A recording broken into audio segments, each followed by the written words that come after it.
அவ்வை சொன்னது அதில் அர்த்தம் உள்ளது. வணக்கம் மக்களே. தென்னாடுடையவனாகிய பாண்டியன் தமிழ் ஆர்வம் மிக்கவன். தமிழ் புலமை உடையவரை தாங்கி காத்து தமிழ்ச்சங்கம் நிறுவி தமிழாய்ந்து சிறந்தவன் அவன். ஒரு சமயம் அவனுடைய அவைக்கண் புலவர்கள் என்று கூறியவர்களாக பலர் வந்து நிறைந்தனர். அவர்களுள் சிலர் உண்மையாகவே கற்றறிந்த சான்றோர் என்பதனை அவனும் அறிவான். என்றாலும் தமிழ் செய்யுள் யாத்தல் என்பது கொற்றவன் ஒருவன் செங்கற்களை அடுக்கி சுவர் எழுப்புவது போன்ற செயல் அன்று. அது தெய்வீக சக்தியுடன் உள்ளத்தில் தோய்ந்து உயிரில் கலந்து வெளிவருவது. இந்த உண்மை மெய்ப்பிக்கப்படல் வேண்டும் என்று நினைத்தான் பாண்டியன். அதனால் ஒரு போட்டியினையும் ஏற்படுத்தினான். தன் கோயில் கூடத்து ஒரு புறமாக 5 பொன் முடிப்புகளை கட்டி வைத்தான். அவற்றுள் ஒவ்வொன்றிலும் 1000 பொற்காசுகள் இருந்தது.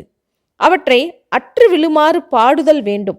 அப்படி பாடுகிறவர்கள் அந்த முடிச்சுக்களை தாமே எடுத்துக்கொள்ளலாம் என்று எங்கும் பறையொலிக்க செய்தான். புலவர்கள் ஆர்வத்தோடு சென்றனர். பாடி பாடி ஓய்ந்து போயினர். ஆனால் பொற்காசு முடிச்சுகள் ஏதும் அற்று கீழே விழவே இல்லை. மதுரைக்கு சென்ற ஔவையார் அதனை கண்டார்.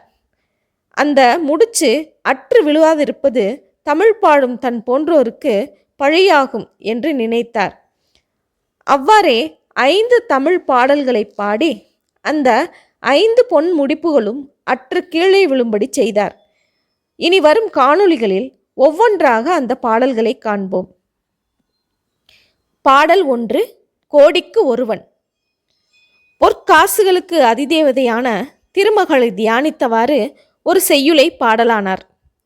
ஆர்த்த சபை 101 1001 புலவர் வார்த்தை 10,000 பூத்தமலர் தண்டாமரை திருவே தாதா கோடிக்கொருவர் உண்டாயின் உண்டென்று அரு என்று பாடினார்.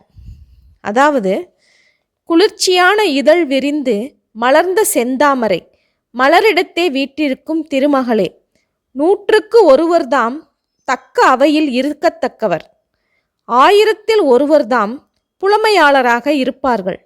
அவருள் பேச்சுத்திறனும் உடையவர் 10,000க்கு ஒருவராக இருப்பார்.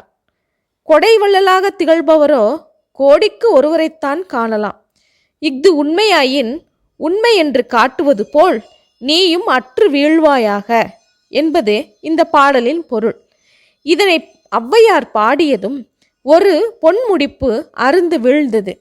அந்த அரசவையும் அரசனும் வியந்து போற்றி மகிழ்ந்தனர். ஓகே மக்களே, அடுத்த பாடலை அடுத்த காணொளியில் காண்போம். நன்றி, வணக்கம்.